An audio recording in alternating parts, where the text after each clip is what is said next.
ഒറ്റപ്പാലം ഷൊർണൂർ നിയോജക മണ്ഡലങ്ങളിലെ മുന്നണി സ്ഥാനാർത്ഥികൾ നാമനിർദ്ദേശ പത്രിക സമർപ്പിച്ചു. ഒറ്റപ്പാലം എൻഡിഎ സ്ഥാനാർത്ഥി ഒഴികെയുള്ളവരാണ് ശനിയാഴ്ച പത്രിക സമർപ്പിച്ചത്. യുഡിഎഫ് സ്വതന്ത്രൻ പി.കെ. ശശി ദൈവനാമത്തിലാണ് പ്രതിജ്ഞ ചെയ്തത്. ഷൊർണൂർ നിയോജക മണ്ഡലത്തിലെ എൽ.ഡി.എഫ് സ്ഥാനാർത്ഥി പി. മമ്മിക്കുട്ടി, യു.ഡി.എഫ് സ്ഥാനാർത്ഥി പി. ഹരിഗോവിന്ദൻ, എൻ.ഡി.എ സ്ഥാനാർത്ഥി ശങ്കുട്ടി ദാസ് എന്നിവർ പാർട്ടി നേതാക്കൾക്കൊപ്പവും പ്രവർത്തകർക്കൊപ്പവും എത്തിയാണ് പത്രിക സമർപ്പിച്ചത്. ഷൊർണൂർ നിയോജക മണ്ഡലത്തിലെ സ്ഥാനാർത്ഥികൾ തഹസിൽദാർ പി. സീനയ്ക്ക് മുൻപാകെ പത്രിക സമർപ്പിച്ചു. ഒറ്റപ്പാലം മണ്ഡലത്തിലെ ഇടതു സ്ഥാനാർത്ഥി കെ. പ്രേംകുമാറാണ് പാർട്ടി നേതാക്കൾക്കും പ്രവർത്തകർക്കുമൊപ്പം ആദ്യം എത്തിയത്. സബ് കളക്ടർ അഞ്ജിത് സിംഗ് മുൻപാകെ പത്രിക സമർപ്പിച്ചു. ഏതെങ്കിലും ഒരാളുടെ സ്പോൺസറായി തന്നെ കാണേണ്ട കാര്യമില്ല എന്ന് കെ. പ്രേംകുമാർ എം.എൽ.എ. മാധ്യമങ്ങളോട് പറഞ്ഞു.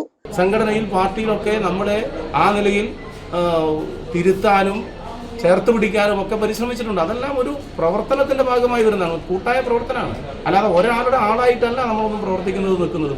ഇന്നും അങ്ങനെയല്ല, നാളെയും അങ്ങനെയല്ല. അങ്ങനെ പറ്റുകയുമില്ല ഈ പാർട്ടിയിൽ. അങ്ങനെ നമ്മുടെ സുഹൃത്തുക്കൾ ഓരോരുത്തരും ഓരോ പാർട്ടിയിൽ ചേരുമ്പോൾ അവരോടൊപ്പം പോയാൽ നമുക്ക് എത്ര പാർട്ടി വേണം? ഇപ്പം എങ്ങോട്ടാണ് ഈ പറയുന്നവരൊക്കെ പോയത്?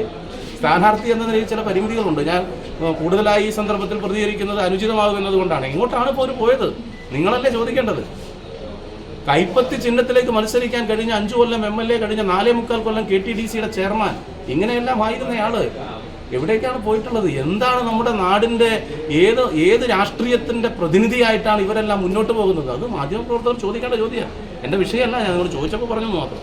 തുടർന്ന് യു.ഡി.എഫ് സ്വതന്ത്രനായി മത്സരിക്കുന്ന പി.കെ. ശശി നേതാക്കൾക്കും പ്രവർത്തകർക്കും ഒപ്പം എത്തി സബ് കളക്ടർ മുൻപാകെ പത്രിക സമർപ്പിച്ചു.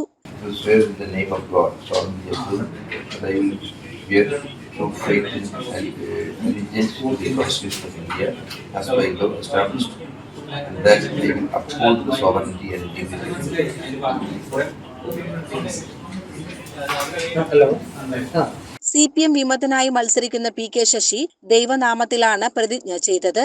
നിലവിൽ ഒറ്റപ്പാലം എൻ.ഡി.എ സ്ഥാനാർത്ഥി മാത്രമാണ് ഇനി മുന്നണി സ്ഥാനാർത്ഥികളിൽ പത്രിക സമർപ്പിക്കാൻ ബാക്കിയുള്ളത്. CCN ഒറ്റപ്പാലം.